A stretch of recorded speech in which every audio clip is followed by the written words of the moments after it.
Hey guys, Metal Jesus here, and today I am hopping on a plane and I am going to be traveling from Seattle all the way down to South Carolina. I'm going to be going to Greenville for the Southeast Game Exchange Expo. And so in this video, we're going to check out the town. We're also going to check out a video game store. We're going to check out a toy store that kind of blew my mind. And then of course, we're going to go to the gaming expo. And at the end of this video, I'm going to show you the pickups I got. But right now we're sitting in the airport waiting to take off. I got my Steam Deck there, ready to keep me entertained because this is definitely going to be a full travel day. In these videos, I like to give people an idea of just how far Seattle is from the East Coast, because often people will ask me, hey, how come you don't come out to the East Coast or down in the Deep South, some of the expos down there. And so as you can see from this map, I live a long ways away from South Carolina. If you were to get a direct flight, of which there aren't any that I was able to find, it would take you at least 6.5 hours of flying just to get down there.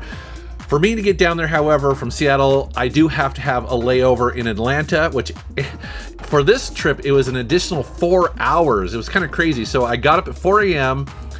And then by the time that we landed in Greenville, it was 7 p.m. Now that does include a 3-hour time difference. And so, yeah, man, it's just a long ways away, but I don't care because I'm pumped for this. This is going to be pretty cool. I've never been to South Carolina, so this is a first for me. Greenville, South Carolina is probably considered a mid-sized level town. I don't think it'd be considered a city because it only has about 75,000 people. So it's just that perfect size. As a matter of fact, a lot of people are saying that they want to move from big cities like on the West Coast over to some of these smaller cities like this. And so that's one of the first things that they talked about, is that the town definitely seems to be growing because it's a really nice place to live and it's very affordable. One of the things I wanted to do right off the bat, so many people told me about this that I had to check out a game store called Upstate Games. They actually were partially responsible for bringing Riggs and I out, and I wanted to swing into the store before the expo because, well, I kind of wanted to see what it looks like before they kind of start pulling things off the shelf, because they're going to get ready for the expo, and I wanted to kind of see how it was all laid out. People have been telling me about this store for a while, and I have to say that, it's not the biggest game store I've ever seen. I would say it's probably decent sized. However, the stuff that they had in there, again, just blew me away. I'm always amazed when I go out to these smaller towns and they have game stores like this, where it's just loaded with stuff that you don't even see sometimes in bigger towns and bigger cities. Now, they did tell me that one of the reasons why they have so much really cool stuff in here is because I guess there was a mega collector in Texas who was going to open his own store, but then for whatever reason wasn't able to do it. And so he started selling off his collection, and they bought a huge section of it and then drove it back to South Carolina for their store. Thought that was pretty smart. I didn't realize that there's that kind of networking happening between stores and collectors, but it makes total sense, right? If you've got a really big, maybe, potentially eclectic game, collection of games, then you would need to find a store that would be willing to just sort of buy it out and make it simple for you, right? And so as you can see from this footage, they just got a ton of cool stuff. I was very impressed. And what's cool is that a lot of this, like I said, they're gonna be pulling off the shelves and loading into the car, taking it to the expo the very next day. We arrived in South Carolina with an extra day for me to just kind of fart around a little bit in town, check it out. And I like doing that, especially to places that I've never visited before. Yes, the expos are really awesome, but I don't know, you travel all that way, you want to spend some time getting to know the people and checking it all out, right? And so the first thing I definitely noticed that despite waking up and it was partially cloudy out, it was still very hot and very muggy. That is something I don't see in Seattle. If it is overcast, it is typically on the cool side. That is not the case here in South Carolina. I was shocked at how warm it was. It was like walking around in a warm bath. It was pretty wild. Also, it's very green. My only experience really with the South is Texas, because we have family there, and in San Antonio and Dallas, Fort Worth, it's flat, hot, and not really that green, right? But down here, man, it's lush looking. The first place that people recommended we check out is Falls Park on the Reedy, which is literally downtown Greensville. And it's this absolutely lush, beautiful park that has these falls in it, these kind of rolling falls in the middle of the city. And then there's this bridge that you can walk along and check it out. And this was absolutely stunning. Again, just super pretty, very beautiful, and very lush in the middle of this town. I mean, this has got to be, this has to be on everybody's list if you're going to go here. This is one of the most beautiful things I think I've ever seen in the heart of a town like this. And we were very impressed. But again, getting back to the weather a little bit here, you can see that it is overcast, but John and I were sweating our guts out. It was so hot and humid. It was like amazing to experience. And so, especially again, coming from Seattle where we just don't have anything like this. We sometimes have a lot of humidity, because we do have a decent amount of rainfall and cloud cover, but we don't have the heat. And so that's the thing that's so unusual about this place. But yeah, it was very cool. And the park is really good size and has all these trails that go around the falls and through the trees and stuff. And yeah, it's just a very neat park. So if you ever come to Greenville, South Carolina, you have to check it out. All right, it's Saturday morning and time to get up and check out the Southeast Game Exchange Expo at the Greenville Convention Center. It's funny because I've probably gone to, 50, 60 expos over the years, something like that. And every single time I get excited when those doors are about to open. It's so funny. It's just so awesome to go to these things. And as you see here, there was a long line waiting to get in. It's funny because the way that they had this set up, it wasn't outside. Maybe it's because it's so hot outside. They had people inside and it just wrapped around. I couldn't actually tell where the end was and the beginning, but everybody was pumped to be there. I heard that the attendance was going to be excellent. And yeah, it was pretty cool. And then once the doors open and you start walking around, you can see it's just all one big, massive room. The first place I wanted to check out was on the left, where they put a lot of the YouTubers and some of the voice talent and people who are part of, the video game industry. It was here I was able to meet up with John Riggs. He was selling some of his games that he's created. You also see Adam Koralik there. You have Clint from Lazy Game Reviews. That was nice seeing him. I guess he lives fairly close, but man, I haven't seen Clint since the last E3, which I think was in 2019, as well as Billy and Jay from the Game Chasers. And then you have Pat the NES Punk promoting his book and a bunch more other people too. What's up, man? Good to see you. I would do 3 camera angles at one time. Am I supposed to say something? Is it like, whoa?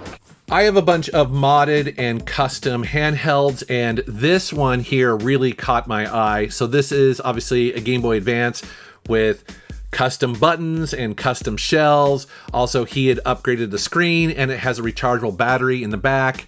Probably has a bunch of other stuff too. This is so cool looking. I just had to highlight it here. It's gorgeous. One of the tables had a bin full of brand new copies of Fallout 76 for just $2 each. You know your game bombed when they're just blowing these things out for $2. I was tempted by this neon PlayStation 2 sign. I told myself that if it was still there by the end of the day on Sunday, I'd buy it, but somebody snagged it, so good for them. Check this out. I've never seen this before. It is the Lightspan Adventures. So this is a series of PS1 games and educational software that was never sold to the public. It was only sold to schools. And so this table had several boxes of these for sale. Again, I've never seen that before. That is very cool. There were a bunch of tables here that had these video CED discs here. So if you're not familiar with these are really early video discs that are completely analog. This is before Laserdisc, long before DVD. I remember watching these as a little kid. I thought this was pretty cool. They have this section of the floor set up for live VR competitions. Basically, 3 to 4 people would put on these VR headsets And in this area, they would do battle. But now what was really cool about it is that, you know, we are seeing these 4 individuals just standing in this space, right? There's nothing there. But then you look at the screen and the game itself is actually putting up barriers that they're having to look around, shoot around, you know, dodge, hide behind. I thought this was pretty cool. They did have a couple rows of classic arcade machines as well as pinball machines, and all of these were set up for free to play, so anybody could just walk up and play for as long as you like, which is very cool. I will say other expos that I've gone to have had more options here, so I'm not entirely sure why. Maybe it's just that they didn't have access to them or something like that, but it was nice that they had something for people to check out. This table here had a bunch of specialized custom acrylic signs that you could put in your game room. Man, I was so tempted for these. Yeah, I still want a couple of these. I'm a sucker for limited edition consoles. This is the Days of Play PS4. I didn't need it, but I did want it. They also had a pretty big cosplay competition, which a lot of people were standing around and checking out. It's pretty cool when some of these expos have sections of the floor dedicated to specific games or tournaments. I've gone to some in the past that have, you know, a section set up for, I don't know, like Super Smash Brothers or Steel Battalion, but this one, they had one set up for classic Tetris. And it's neat too, because they were able to find the exact flat screen CRT for every single copy of the game in this entire section here. That's pretty impressive. There was a booth here that sold nothing but custom painted Lego figures. And as you see here, they did a bunch of really cool stuff. Some of them video game themed, like obviously Knights of the Old Republic, but then they had classic horror themes, all this pop culture stuff. I thought this was pretty cool, and they look super professional. Here's a dude that was making a bunch of prop swords and also guns, many of them video game themed. And yeah, he was really cool. This is a really cool booth. Several people came up to me and asked me what I thought of the prices. And man, you know, that's a tough one because in general, I would say is that, you know, the prices for pretty much all things video games have gone up a lot in the last couple of years. That's no surprise to any of you who've watched this channel and you collect retro games. It's just, it is what it is. And yes, a lot of the prices here were probably, you know, at what you would get online. The thing I always tell people though is that, you know, it's a balancing act, I think, for some of these tables, because if they put them too low, then you get people who come in and they just buy everything and then just turn it around a couple hours later and flip it online, right? So they don't really win in that scenario. But, you know, as a buyer, I guess what you can say is that if you see something at an expo, well, you can hold it in your hand, right? You can open it up, you can turn it on, you can see the condition, and you don't have to pay for shipping. So I guess it's kind of a balance there. And that's not to say you can't find deals. Actually, at around noon on the second day, almost every single table was telling me that I walked up to, hey, we're doing, you know, buy one, get one free, or, you know, buy two, get one free, or 50% off, or whatever, or, you know, make an offer, that sort of stuff. And so there was definitely a kind of a feeling in the air that deals were to be made if something was still at the table on the second day and hadn't been sold. Once the expo had ended, I wanted to get out in town and kind of check it out one last time before I had to head home. And so we hopped in the car and went back downtown and checked out some bars. And we ended up in this bar where these two guys are up on stage playing acoustic covers of, I guess, 80s and 90s pop songs. And they had their own little twist to it because they were way more silly than you would possibly think. It was really funny because the main guitarist guy, his lyrical knowledge of Vanilla Ice and Young MC was impressive. I mean, they basically were kind of doing these acoustic, you know, silly versions of pop songs that we all know and love. And at a certain point, and a couple of beers into it, yeah, we were all singing along. It was a lot of fun. Oh, we're halfway there. Whoa!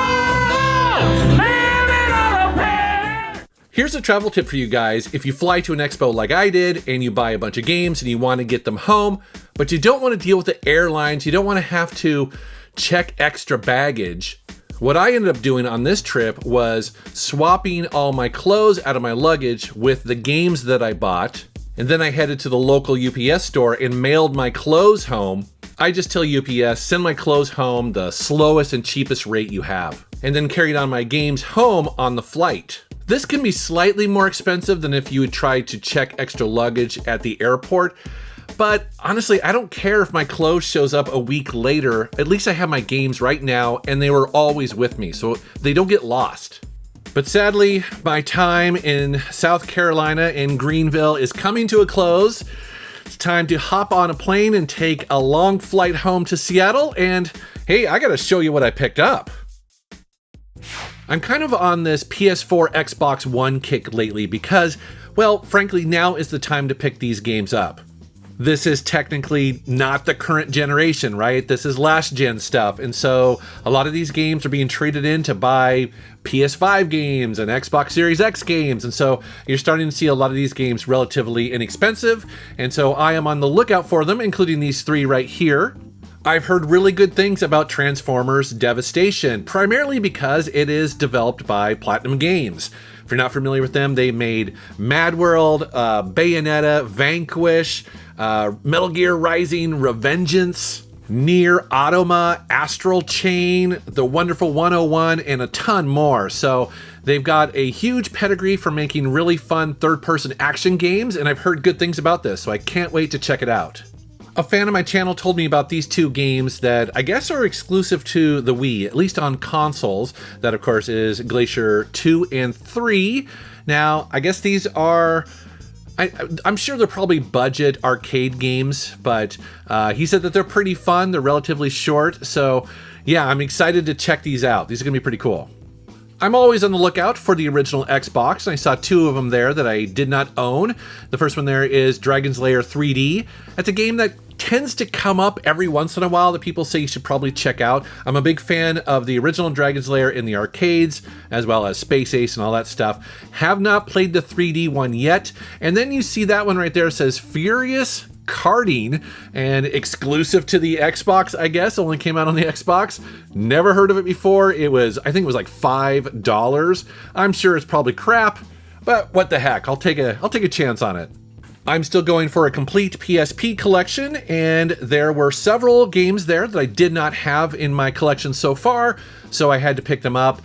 Some, I would say, probably heavy hitters here for sure, but then also some that were really just inexpensive, which is great. So it was definitely a mix. The two more expensive ones you see here are both by Atlas.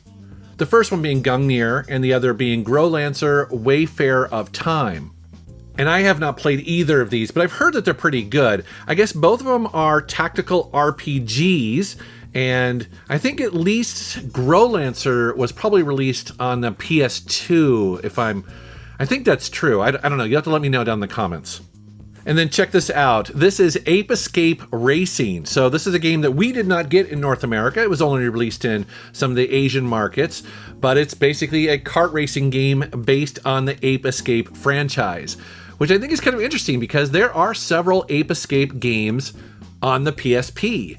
It's kind of interesting how Sony has, I guess, just kind of abandoned that franchise for some reason. I mean, when was the last Ape Escape game? Probably, 15, maybe almost 20 years ago? Here's one I was looking for a while now. This is The Fast and the Furious. Now, this game also came out on the PlayStation 2, but I guess it's based on... Well, if you look at the movie timeline, this kind of fits within the Tokyo Drift era.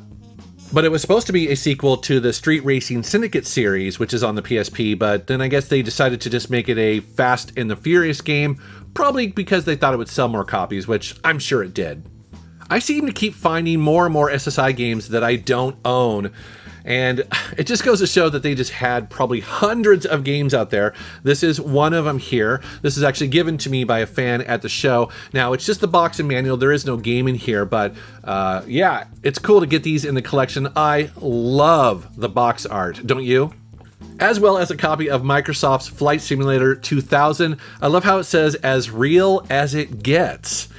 I guess as real as it gets back then, because Flight Simulator today well, if you've seen it, it's real. Like, it looks amazing. Here's another one where I have the box and all the goodies for it, but I don't actually have the game for it yet. The game itself actually is pretty easy to find, but this sort of stuff here, well, this is the stuff that's difficult to get. So this, of course, is Fate Extella for the PlayStation Vita.